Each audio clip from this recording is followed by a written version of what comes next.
আজকে আমাদের আলোচ্য বিষয় একটি কবিতা যার নাম the ট্রিয়াম্ফ of Life by P B. Shelley.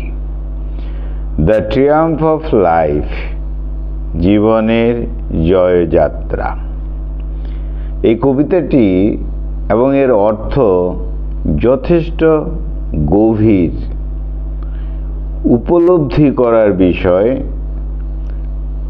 আধ্যাত্মিক একটা সম্পর্ক তো অবশ্যই রয়েছে এখানে, জীবন, মৃত্যু, প্রকৃতি এবং জীবনের যে আকাঙ্ক্ষা, ডিজায়ার্স, অর্থাৎ হিউম্যান সোলের যে ডিজায়ার, সেই সব বিষয় নিয়ে একটা গভীর অর্থবহ কবিতা। তাহলে the ট্রিয়াম্ফ of Life is an unfinished poem by P B. Shelley in 1822।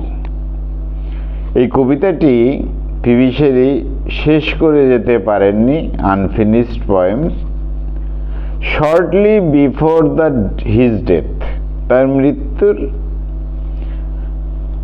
কিছুদিন আগে এই কবিতা লেখা হয়। It is a philosophical poem, দার্শনিক কবিতা, এলিগোরিক্যাল ওয়ার্ক, এটা রূপক ধর্মী, that expresses the themes of life, death, nature and the ট্রিয়াম্ফ of desires over the human soul. তাহলে এখানে জীবন মৃত্যুর কথা আছে, প্রকৃতির কথা রয়েছে, জীবনের আশা আকাঙ্ক্ষার কথা রয়েছে। আবার যেন কখনো মনে হবে কনফিউজড, বিভ্রান্তিমূলক। কবিতা বিভ্রান্তিমূলক নয়, মানে জীবনের অর্থ সেটা বুঝতে যেন যথেষ্ট কনফিউজড হয়েছিলেন আমাদের কবি। যাই হোক, তিনি তার একটা ফিলোসফিক্যাল আইডিয়া সেটা রেখেছেন এবং এলিগোরিক্যালি রেখেছেন। এই কবিতার মাধ্যমে, যদিও এটা ইনকমপ্লিট, কিন্তু পি.বি. শেলির যে deep concerns about the human condition, মানুষের যে পরিস্থিতি, বিশেষ করে শেষ জীবনে, এবং শেষ জীবনের যে একটা থট, যে চিন্তা, তবে সেই ব্যক্তির অবশ্যই ইন্টেলেকচুয়াল হতে হবে, কারণ জীবনকে প্রত্যেকেই তো সমভাবে দেখে না, উপলব্ধি করে না, বোঝে না। যেমন অভিজ্ঞতা, যেমন ইন্টেলেক্ট রয়েছে, যেমন উপলব্ধি থাকে মানুষের, সেই ব্যক্তি তখন তার জীবনটাকে সেইভাবেই অনুভব করতে পারে। তো যাই হোক, এখানে হিউম্যান কন্ডিশন নিয়ে তিনি লিখেছেন, particularly the emptiness of worldly pursuits, অর্থাৎ এই জীবনে যেন একটা শূন্যতা রয়েছে, পার্থিব্য শূন্যতা। আবার পার্থিব্য সাধনার কথাও বলা হয়েছে, কিংবা এখানে জীবন সম্পর্কে একটা গভীর, একটা ডিপ থট রয়েছে। The poem is largely A narrative, একটা বর্ণনামূলক তো অবশ্যই, written in a conversational tone, যেন কথাবার্তা, কথোপকথন রয়েছে, এই স্টাইলে লেখা হয়েছে। দ্য পোয়েট অ্যাড্রেসেস, কবি সম্বোধন করেছেন দ্য রিডার্স ডাইরেক্টলি, রিডার্সদের সম্বোধন করেছেন ইন ডিফারেন্ট পার্সপেক্টিভ, বিভিন্ন দৃষ্টিভঙ্গিতে। The poem is divided into several section, বিভিন্ন সেকশনে ভাগ করে, লম্বা কবিতা, কিন্তু কবিতাটা তো আনফিনিশড, অসমাপ্ত, শেষ হয়নি। তার আগেই কবি মৃত্যুবরণ করেছেন। যাই হোক, এখানে একটা ভিশন রয়েছে, ভিশন অফ এ ট্রিমাফেল প্রসেশন। তিনি একটা যেন দৃশ্যপট অনুভব করেছেন জীবনের শেষ বয়সে, একটা শোভাযাত্রার মতো তিনি কল্পনা করেছেন। That symbolises the journey of life itself, অর্থাৎ জীবন যে কেমন, জীবন যাত্রাটা যে কেমন, তার প্রতীকী হিসাবেই প্রতীক তুলে ধরা হয়েছে দ্য জার্নি অফ লাইফ, জীবনের যাত্রা, এটাকেই তুলে ধরেছেন। The imagery through out the poem, এই কবিতায় যে কল্পনাগুলো রয়েছে, রূপক যে ব্যাপারটা রয়েছে, যথেষ্ট যথেষ্ট উন্নত, অবশ্যই মিস্টিক্যাল, রহস্য তো রয়েছে তার মধ্যে, সিম্বলিক প্রতীক রয়েছে, প্রতীকীভাবে প্রকাশ করা হয়েছে, reflecting P B Shelley's romantic sensibilities. P B Shelley তো রোমান্টিসিজম তার রয়েছে, তাই জীবনের যাত্রার মধ্যেও তিনি এক ধরনের রোমান্টিকতা খুঁজে পেয়েছেন এবং সেটা যথেষ্ট গভীর। তাহলে কবিতার মধ্যে the vision of life stream up, জীবনের যে জয়, অর্থাৎ স্বাভাবিকভাবেই তিনি একটা অর্থ যেন খুঁজে পেয়েছেন যে জীবনের জয়যাত্রা, জীবনের জয়টা কিভাবে, আর কিভাবে সেটা আমরা কবিতার আলোচনা করতে করতে পেয়ে যাব।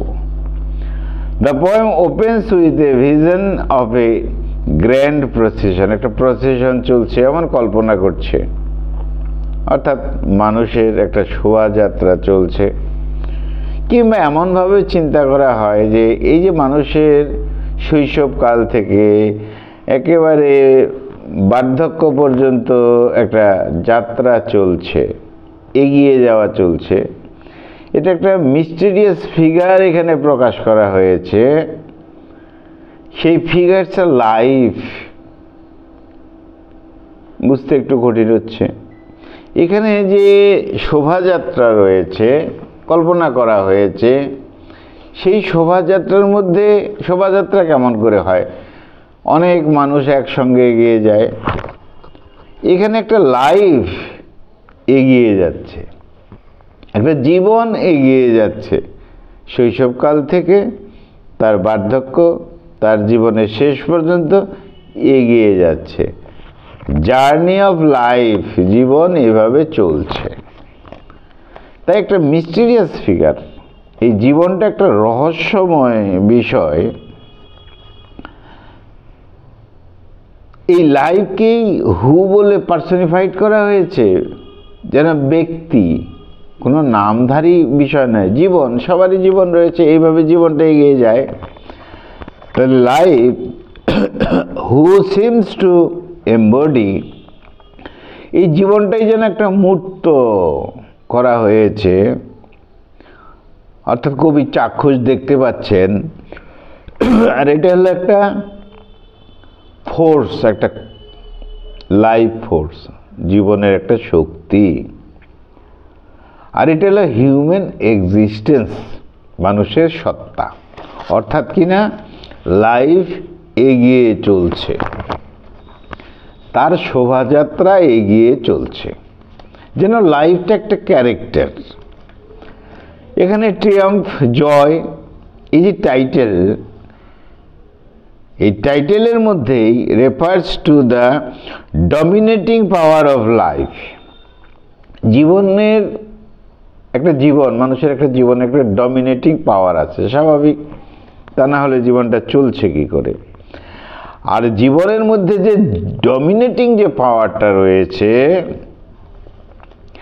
সেটা কি, which sweeps all along being, সব কিছুই যেন কি করছে, একদম যেন পরিষ্কার করে নিয়ে যাচ্ছে। জীবনের যে শক্তি, সেই জীবনী শক্তি, জীবনের শক্তি, জীবন, সে কি করছে, এই লাইফ জীবন পথে যে সমস্ত প্রবলেম বা যা কিছু রয়েছে সেগুলো যেন ধুয়ে মুছে পরিষ্কার করে জীবনটা এগিয়ে চলছে। অর্থাৎ জীবন এটা তো লিভিং সত্তা, স্বাভাবিক প্রাণ সত্তা। আবার এই যে লিভিং যে সত্তাটা, বেঁচে থাকার সত্তাটা, এটা ডেথ পর্যন্ত পৌঁছে যাচ্ছে, on a journey towards the unknown end. অর্থাৎ জীবনযাত্রা, মৃত্যু, সেটা কোথায় যাচ্ছে? টুয়ার্ডস অ্যান আননোন এন্ড, অজানা একটা জগতে যাচ্ছে। মানুষের জীবন, মৃত্যু, এই পর্যন্ত কবি কল্পনা করেছেন যেমনটি কল্পনা করা সম্ভব সবার ক্ষেত্রেই। বাকি জীবন বিষয় সম্পর্কে অজানা। তাই তিনি বলছেন এই যে লাইফ অ্যান্ড ডেথ, অর্থাৎ সামগ্রিকভাবে যে জীবন, অনেক জার্নি, এটা একটা তো ভ্রমণ, টুয়ার্ডস, কোন দিকে যাচ্ছে? মৃত্যুর পরে অ্যান আননোন এন্ড, অজানা কোনো পরিসমাপ্তিতে জীবন এগিয়ে যাচ্ছে। তাই এই যে the procession is marked by the presence of various figures. এই যে প্রসেশন, জীবনের প্রসেশন বা জীবন সমূহের প্রসেশন, বা একটা জীবন এগিয়ে যাচ্ছে, এর ভেরিয়াস ফিগার্স কল্পনা করা হয়েছে ফ্রম মাইথোলজি থেকে, হিস্ট্রি থেকে, নেচার থেকে, প্রকৃতি থেকে। এই যে প্রসেশনটা চলছে, এটা জীবনের যে শোভাযাত্রা এগিয়ে চলছে, অর্থাৎ জীবন যে শোভাযাত্রা নিয়ে এগিয়ে চলছে, এটা তো একটা সিম্বল, অবশ্যই প্রতীকী। এ ফোর্স, এমন একটা শক্তি, অ্যাডভান্সেস, এগিয়ে যাচ্ছে ইন্ডিভিজুয়াল, প্রত্যেক ব্যক্তি এইভাবে এগিয়ে যাচ্ছে মৃত্যুর দিকে এবং শেষ পর্যন্ত আননোন ওয়ার্ল্ডে চলে যাচ্ছে। এবং এটা যেমন ইন্ডিভিজুয়াল ক্ষেত্রে তো তাই, কবির জীবনেও তো তাই হচ্ছে। তার জীবনযাত্রা এগিয়ে যাচ্ছে, তারপরে মৃত্যু, তারপর আননোন একটা জগতে চলে যাচ্ছে। অ্যাজ লাইফ মুভস ফরওয়ার্ড, জীবন তো এইভাবে এগিয়ে যাচ্ছে। It is depicted as a force, জীবন যেহেতু এগিয়ে যাচ্ছে, বর্ণনা করা হচ্ছে it is depicted as a force. অবশ্যই জীবনের গতি আছে, আর গতি আছে বলেই তো সে মুভস ফরওয়ার্ড, জীবন এগিয়ে যাচ্ছে, মানুষের জীবন এগিয়ে যাচ্ছে। অর্থাৎ জীবন থেকে মৃত্যু, মৃত্যু থেকে আননোন কোথাও। এটা একটা অ্যাকশন, একটা কাজ, জীবনেরই কাজ এটা, জীবন মৃত্যু শেষ পর্যন্ত। আর এর মধ্যে দিয়ে ইনডিফারেন্ট টু দ্য সাফারিং, যন্ত্রণা চলবে জীবন পথে, এবং ডেথ পর্যন্ত আসবে, এইভাবেই জীবনটা চলবে। This description can be seen as a reflection of Shelley's pessimistic view of the world. জগতে এটা একটা নিরাশাবাদ, তার জীবনে শেলি তার নিজের জীবনে একটা নিরাশাবাদ যেন দেখছেন। তিনি জীবনকে ভালোবাসতেন, মানুষ সবাই তাদের ব্যক্তিগত জীবনকে তো ভালোবাসে, সেজন্য মানুষের কি হয়, এই জীবনের যে শেষ এবং এর যে রহস্য, এর শেষটা যখন বুঝতে না পারে, তখন একটা পেসিমিস্টিক ব্যাপারও থাকে, নিরাশাবাদ। এটা কবির মধ্যেও ছিল যে আমার সব শেষ হয়ে যাচ্ছে। কিন্তু নিরাশাবাদ থেকে আবার একটা অপটিমিস্টিক ভিউ আসে যখন এই যে আননোন এন্ড, অজানা যে শেষ, জীবনের শেষ বিষয়টা, তো কিভাবে আসে? ডিজায়ার্স আসে, কতগুলো ডিজায়ার আসে, অপটিমিস্টিক ভিউ আসে, আকাঙ্ক্ষা আসে। আর এই ডিজায়ার্স আর ড্রাইভেন টুয়ার্ড সামথিং গ্রেটার। মানুষের জীবনে তো ডিজায়ার থাকবেই, ব্যক্তি জীবনে আশা আকাঙ্ক্ষা থাকবে, আর এই আশা আকাঙ্ক্ষার জন্য এগিয়ে চলে যেন জীবন। তাহলে মৃত্যুর পরে, হ্যাঁ, মৃত্যুর শেষ মুহূর্তে একটা আশা আকাঙ্ক্ষা থাকে যে আমি আননোন জগতে যাব, স্পিরিচুয়াল লাইফে যাব, ঈশ্বরের কাছাকাছি যাব, বা তার একটা নতুন কোনো জায়গায় যাব, ঈশ্বরের আশীর্বাদ পাব, এমন একটা দিকও রয়েছে। তাহলে পেসিমিজম ব্যাপারটা রয়েছে, নিরাশাবাদ রয়েছে জীবনে। আবার পাশাপাশি অপটিমিস্টিক ব্যাপার রয়েছে, আশাবাদও রয়েছে, ডিজায়ার তো রয়েছে। আর সেই ডিজায়ার, আমাদের আশা আকাঙ্ক্ষা ইচ্ছাই আমাদের এগিয়ে নিয়ে যায় জীবনটাকে, জীবনের শোভাযাত্রাটাকে এগিয়ে নিয়ে যায়। তাহলে আবার জীবনটা কি হয়, ডিসঅ্যাপয়েন্টমেন্টে ভরে যায়, ডিস্ট্রাকশনে ভরে যায়। প্রত্যেকের জীবনেই হতাশা আসবে, ওই যে পেসিমিস্টিক ভিউ যেটা আসবে, নিরাশাবাদ যে ব্যাপারটা আসবেই। কিন্তু আমাদের মনে যে ডিজায়ার থাকবে, সুপ্ত আকাঙ্ক্ষা থাকবে, সেই আকাঙ্ক্ষা, সেই ইচ্ছা, সেই আশা আমাদেরকে, অর্থাৎ আমাদের জীবনটাকে এগিয়ে নিয়ে যাবে। অর্থাৎ নেচার অফ লাইফ, এটাই জীবনের ধর্ম। স্বাভাবিকভাবে এভাবেই জীবনটা শিফটিং হয়, মুভিং হয়, সেটাই বলা হয়েছে। তাহলে এলিগরিক্যাল বিষয় তো রয়েছে, এর মধ্যে সিম্বলিজম রয়েছে থ্রু আউট দ্য পোয়েম। এই কবিতার মধ্যে দেখব ভেরিয়াস এলিগরিক্যাল ফিগারস রয়েছে এখানে, অ্যাপিয়ার ইন দ্য প্রসেশন। এই যে মানুষের প্রসেশনটা চলছে, এখানে এলিগরিক্যালি কিছু কল্পনা করার রয়েছে, representing different aspects of life or human experience. Different aspects of Life, জীবনের বিভিন্ন দিক, সেটাকেই ধরা হয়েছে। হিউম্যান এক্সপিরিয়েন্সেস, মানুষের অভিজ্ঞতাটাকেও বলা হয়েছে। Some of this figures are associated with wealth, পাওয়ার।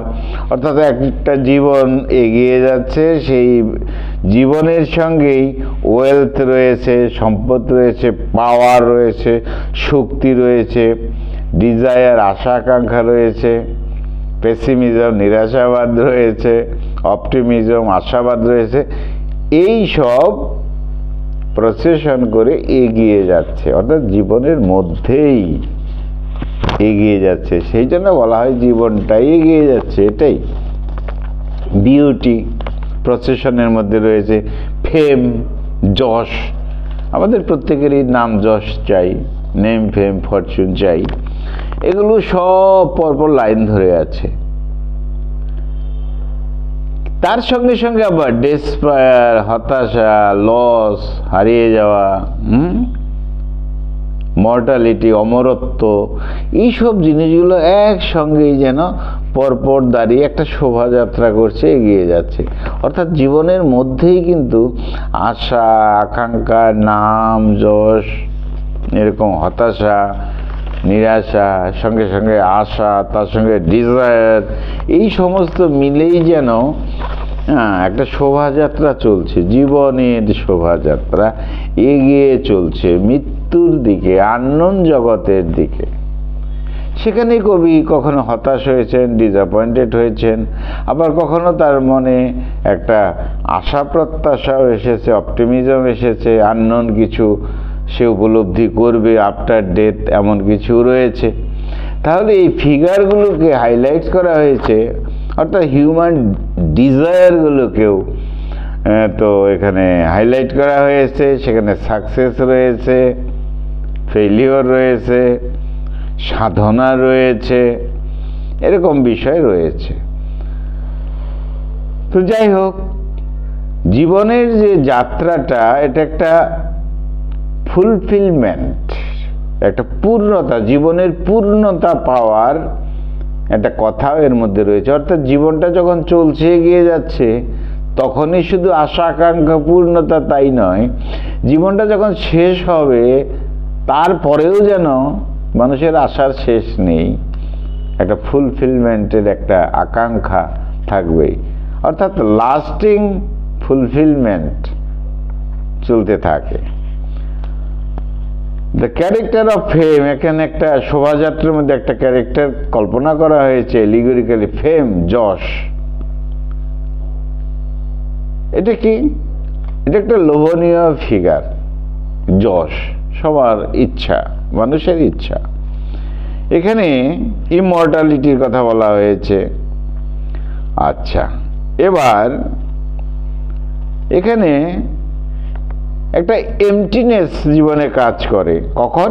যখন ডিজায়ার কমপ্লিট হয় না, যখন ফেমটা কমপ্লিট হয় না, হতাশা আসে, তখন এমটিনেস, একটা শূন্যতা চলে আসে, আনস্যাটিসফাইং ব্যাপারটাও চলে আসে। কেন? কারণ জীবন যাত্রাটা এত কঠিন বিষয়, এত রহস্যময় বিষয়, অর্থাৎ ইঙ্গিত করা হচ্ছে ঈশ্বরের সৃষ্টি একটা বিষয় রহস্যময় হবেই, যেটা মানুষের চিন্তার যেন বাইরে। সেই জন্য সার্বিকভাবে যেন মনে হয় যেটা জীবনটা তাহলে এমটিনেস, শূন্যতায় ভরা, আনস্যাটিসফাইং, এরকম একটা ডিসঅ্যাপয়েন্টমেন্ট, একটা হতাশাও আসবে। আবার তারপর দেখা যাবে কোথাও আবার আশার ইঙ্গিতও আসবে, যেহেতু ডিজায়ারের ব্যাপারটা রয়েছে। শুধু বাস্তব জীবনের ডিজায়ার, নেম ফেম তাই নয়, যখন মৃত্যু হবে, আফটার ডেথ, তখনও একটা ডিজায়ার অবশ্যই আছে, যেন স্পিরিচুয়াল জগতের সাথে, অর্থাৎ ঈশ্বরের কাছে চলে যাব। অতএব আশার শেষ নেই। তাহলে এই যে ফেম যেমন রয়েছে, এগুলো কি রিয়ালাইজ করে? অর্থাৎ মানুষের জীবনটা কত কমপ্লেক্স বিষয় উপলব্ধি করতে হবে। যার উপলব্ধি আছে তার পক্ষেই সম্ভব। অর্থাৎ কিনা মূলত যেন বলা হচ্ছে টাইম অ্যান্ড ডেথ, জীবনের যে সময়কাল, তার মধ্যে এত সব যা ঘটলো, অ্যান্ড ডেথ, এইসব বলা হয়েছে। যাই হোক, এখানে ওয়েলথ, সম্পত্তির কথা বলা হয়েছে, একটা ফিগার। হ্যাঁ, তার মানে সম্পত্তি, অর্থাৎ এটাও একটা আশা আকাঙ্ক্ষার মধ্যেই পড়ে। অর্থাৎ একজন মানুষ, অর্থাৎ একটা জীবন যখন চলছে, তার সাথে সাথে আশা, আকাঙ্ক্ষা, ইচ্ছা, ডিজায়ার, তার লস, তার বিউটি, তার ওয়েলথ, তার পাওয়ার, সব যেন পরপর চলছে। অর্থাৎ জীবনের সাথে সাথে চলছে, একটা শোভাযাত্রা চলছে। এখানে পাওয়ারের কথা বলা হয়েছে, লাক্সারির কথা বলা হয়েছে। তবে পাওয়ার অ্যান্ড লাক্সারি এটা টেম্পোরারি প্লেজার বলা হয়েছে কবিতায়। মানুষের যে পাওয়ার, যার জন্য আমাদের এত ডিজায়ার, লাক্সারি, বিউটি, ঠিক আছে, কিন্তু এই লাইফ ফোর্সে এটা হলো টেম্পোরারি প্লেজার, ক্ষণস্থায়ী। এটা একটা বিষয়। Do not provide a lasting sense of fulfillment of peace. এই যে পাওয়ার, লাক্সারি, বিউটি, ওয়েলথ, এটা টেম্পোরারি। এ দ্বারা কিন্তু ফুলফিলমেন্ট অফ পিস, পূর্ণতা বা পূর্ণ শান্তি, এ ধরনের সেন্স কিন্তু পাওয়া সম্ভব নয়। এ তো ক্ষণস্থায়ী, কিন্তু জীবনে আসবে। তাহলে দেখা যাচ্ছে কবিতায় বলা হচ্ছে struggle between life and death. জীবন, অর্থাৎ একজন মানুষ যখন বেঁচে থাকবে, আর ডেথ, তার একটা স্ট্রাগল, বোঝা যাচ্ছে না, কঠিন বিষয়, এমন একটা বিষয়। তাহলে in the poem there is a tension between life and death. প্রত্যেক মানুষেরই যেন একটা টেনশন থাকবে লাইফ অ্যান্ড ডেথের বিষয়টা, যেহেতু রহস্যে ভরা। আর এই যে ডেথ, এটা কিন্তু লাইফ ফোর্সকে অপোজ করে, অর্থাৎ জীবনের যে শক্তি সেটাকে শেষ করে দেয়, স্বাভাবিক কথা। আচ্ছা, প্রিভিয়াসলি ডেথ অ্যাজ এন, ডেথটাকে এখানে স্বাভাবিকভাবেই যে এন্ড বলা হয়েছে, স্বাভাবিক, ডেথ মানে তো এন্ড, এর পরে আর কোনো এন্ড নাই, কিন্তু তারপরে একটা কল্পনা করেছেন আফটার ডেথ। আর এর মধ্যে সেটা কি হবে? লাইফ এভাবেই একটা জয়যাত্রার দিকে এগিয়ে যাবে, টুয়ার্ডস ডিকে, ধ্বংসের মধ্য দিয়ে, মানে মৃত্যু, ডিস্ট্রাকশনের মধ্য দিয়ে, অর্থাৎ ডেথ এগিয়ে যাবে, কল্পনা করা হয়েছে। আর এই জীবনে দ্য ট্রেজিক ট্র্যাজিক ব্যাপার থাকবে, ট্র্যাজিক অ্যান্ড ইনএভিটেবল মার্চ। জীবনে দুঃখ যন্ত্রণা, ট্র্যাজেডি, ট্র্যাজিক এই বিষয়টা থাকবে। আর জীবন যেহেতু এইসবের মধ্য দিয়ে ইনএভিটেবল মার্চ অফ চলবে, তার সঙ্গে একটা চরম যে বিষয় সেটা হলো ডেথ আসবে, স্বাভাবিক। তাহলে মার্চ অফ লাইফ, জীবনের জয়যাত্রা যেমন চলবে, আবার টাইম অফ ডেথ, মৃত্যুর যে সময়টা, একটা ট্র্যাজিক যে বিষয়টা সেটাও আসবে। তো স্বাভাবিকভাবে গভীর বিষয় নিয়ে এই কবিতার মধ্যে আলোচনা। এখানে তাহলে জীবনের জয়টা কোথায় হলো? ট্রিউম্ফেন্ট ফোর্স অফ লাইফ, এইভাবেই কিন্তু জীবনের জয়যাত্রা এর মধ্যেই খুঁজে পাওয়া যাবে। অর্থাৎ সেন্স অফ লাইফ, যেটা বোঝার যদি অভিজ্ঞতা থাকে, তাহলেই জীবনের অনুভূতি, এক্সিস্টেন্স বোঝার যদি থাকে, বোঝা সম্ভব হয়, তবেই বোঝা যেতে পারে। তাহলে আইডিয়া অফ ডেথ এখানে যেটা বলা হয়েছে, অর্থাৎ এটাকে বলা হয়েছে, আইডিয়া অফ ডেথকে বলা হয়েছে ফাইনাল রিলিজ। শেষ পর্যন্ত মুক্ত হয়ে গেলাম আমি। মৃত্যু মানে ফাইনাল রিলিজ। কোথা থেকে? From the torment of existence. এই যে আমার জীবন ছিল, এই জীবনে কত সমস্যা, যন্ত্রণা, স্ট্রাগল, সাফারিং, এই সব থেকে একটা ফাইনাল রিলিজ হলো ডেথ, স্বাভাবিক। Death does not offer an escape from the suffering of life.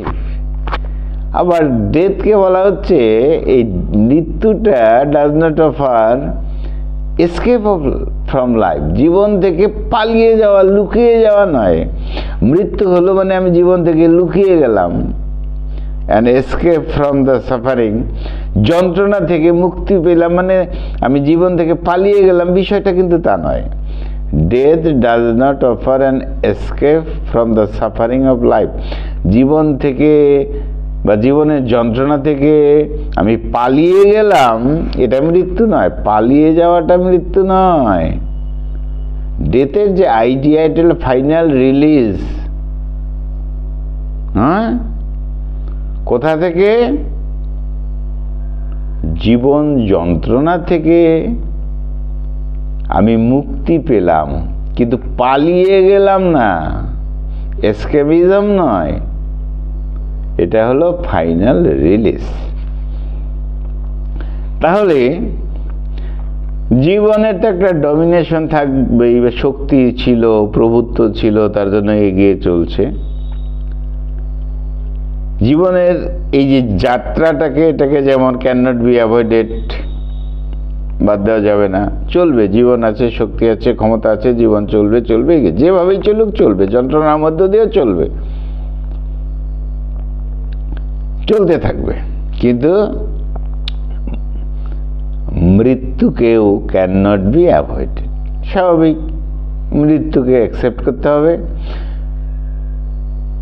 এটা ফাইনাল রিলিজ, জীবন থেকে একটা ফাইনাল রিলিজ, জীবন থেকে একটা মুক্তি পেলাম, কিন্তু জীবন থেকে এটা পালিয়ে যাওয়া কিন্তু নয়।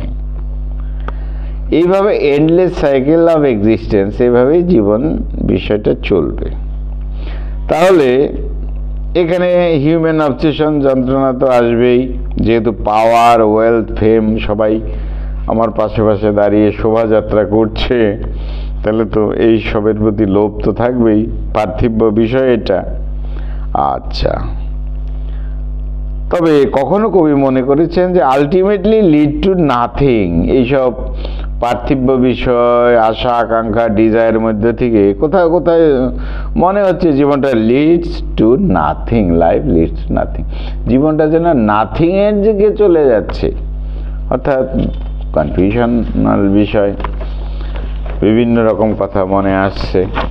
আর যেহেতু কবিতাটা আনফিনিশড, সেই জন্য যাই হোক, ওয়ার্ল্ডলি একটা গোল, এই যে পৃথিবী, এর একটা লক্ষ্যই হলো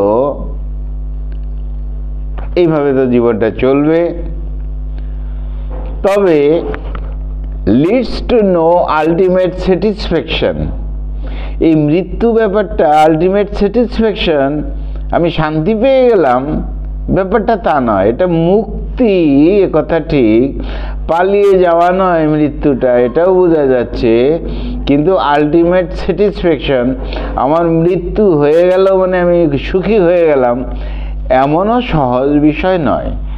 তাহলে পিবি শেলির এটা রোমান্টিক একটা আইডিয়ালসের মধ্যে রয়েছে, একটা থট রয়েছে, একটা ফিলসফি রয়েছে। অর্থাৎ এখানে একটা ম্যাটেরিয়ালিজম, একটা বাস্তবতার বিষয়টা যেন এখানে তুলে ধরেছে। আবার স্পিরিচুয়াল তো একটা কানেকশন এখানে রয়েছে, তার প্রকাশও রয়েছে। অর্থাৎ এখানে লাইফ, অর্থাৎ প্রেজেন্ট যে জীবন, তার সঙ্গে যে প্রেজেন্ট জীবনের যে প্লেজারটা, সেটাও যেমন বলা হয়েছে, এটা ম্যাটেরিয়াল ওয়ার্ল্ড, পার্থিব জগতের যে বাস্তব যে মানে লোভ ইত্যাদি সব কিছু নিয়ে যেমন রয়েছে, আবার হায়ার থট, একটা উচ্চ চিন্তা, সেখানেও একটা ফুলফিলমেন্ট চাই। এটাই যেন একটা ন্যাচারাল একটা বিষয় যেন মানুষের থাকবে। কোনটা? টুয়ার্ড দ্য ডিভাইন, স্বর্গের দিকে যাওয়ার, অর্থাৎ স্পিরিচুয়াল, আধ্যাত্মিক দিকে যাওয়ার। আধ্যাত্মিক বিষয়টাকে তিনি চিন্তা করেছেন। আর এটাই হলো one might find true meaning in life. এটাই হলো জীবনের প্রকৃত অর্থ, জীবন যাত্রা। তাহলে বলা হলো আনফিনিশড পয়েম। তবে নেচার, প্রকৃতিকেও কিন্তু আনফিনিশড বলা হয়েছে। প্রকৃতিটা, এই যে প্রকৃতি, আমরা যে প্রকৃতি বেঁচে আছি, এটা আনফিনিশড, এটা অশেষ। কিন্তু এই অশেষের মধ্যে দিয়েই আমাদের মানুষের জীবন শেষ, এগিয়ে যাবে এবং কোয়ালিটিটা পাবে, দ্য ট্রিয়াম্ফ অফ লাইফ। মানুষের এভাবেই জীবনের জয়যাত্রা হয়, এগিয়ে যায়। যাই হোক, তাহলে এখানে life, death, meaning of life, meaning of human existence, এইসব কথা বলা হয়েছে। কনফিউশন, কনফ্লিক্ট ব্যাপারটা রয়েছে, সেটা বলা হয়েছে। Unfinished nature of human experience, মানুষের যে অভিজ্ঞতা, যে সেটা আনফিনিশড, এই জন্য অশেষ চিন্তা নাই, যার যেমন চিন্তা। কারোর জীবন সম্পর্কে চিন্তা, কেউ জীবন থেকে গিয়ে মৃত্যু সম্পর্কে, কারোর আবার মৃত্যুর পরে অবধি স্পিরিচুয়াল লাইফ অবধি চিন্তা। তাহলে এটা কি ট্রিয়াম্ফ অফ লাইফ? জীবনযাত্রার কথা কেউ ভাবে, জীবনের সুখ দুঃখ নিয়েই শেষ করে, বাস শেষ। কেউ আবার মৃত্যুটাকে একরকম ভাবছে, জীবন এবং মৃত্যু, লাইফ অ্যান্ড ডেথ। আবার কেউ এন্ড অফ লাইফ অর্থাৎ ডেথ, তারপর আবার কি, সেটাকে নিয়েও চিন্তা করে। এইভাবেই কিন্তু কি পাওয়া যায়? দ্য ট্রিয়াম্ফ অফ লাইফ, জীবনের জয়যাত্রা চলতে থাকে। তো যাই হোক, পিবি শেলির এটা একটা গভীর গভীর চিন্তার বিষয়। তার একেবারেই শেষ দিকের কবিতা। এখানে গভীরভাবেই তিনি জীবন, মৃত্যু, এই সমস্ত বিষয়গুলো তুলে ধরতে চেয়েছিলেন। হিউম্যান ডিজায়ারের কথা তুলে ধরেছেন। ফিলোসফিক্যাল রিফ্লেকশন এখানে রয়েছে, এলিগোরিক্যাল রিফ্লেকশন রয়েছে, ডেপথ রয়েছে কবিতার মধ্যে। যেহেতু কবিতাটা আনফিনিশড, সেই জন্য তো আনফিনিশডই থাকে। কিন্তু এই কবিতার মধ্যে একটা রোমান্টিক ভিশন, যেটা বলা হয়েছে, বিউটি, লাইফ, ডেসপেয়ার ইত্যাদি সম্পর্কে। এখানে রোমান্টিক কেন? কারণ রোমান্টিক হলো সেই জিনিস যা সম্পর্কে নতুন চিন্তা, নতুন ভাবনা, নতুন কল্পনা, নতুন উপলব্ধি, এটা হলো রোমান্টিক বিষয়। এটাই রোমান্টিক। শুধু লাভ, প্রেম বিষয় তো আর রোমান্টিক নয়। যা কিছু নতুন ফিলিং, নতুন অভিজ্ঞতা, নতুন চিন্তা, সেটা হলো রোমান্টিক। তাহলে এই জীবন, এই মৃত্যুর পর, এই নিয়ে একটা রোমান্টিকতাও রয়েছে। যেহেতু এটা নতুন চিন্তা, নতুন ভাবনা, নতুন কল্পনা, কার কাছে? পিবি শেলির নিজস্ব বিষয়। তাহলে বন্ধুরা, আজকে আমাদের আলোচনার বিষয় ছিল কবিতা the ট্রিয়াম্ফ of Life, written by P B Shelley. বন্ধুরা, খুব ভালো থেকো, খুব ভালো থেকো। আমার চ্যানেলটা সাবস্ক্রাইব করো। Thank you, thank you, thank you.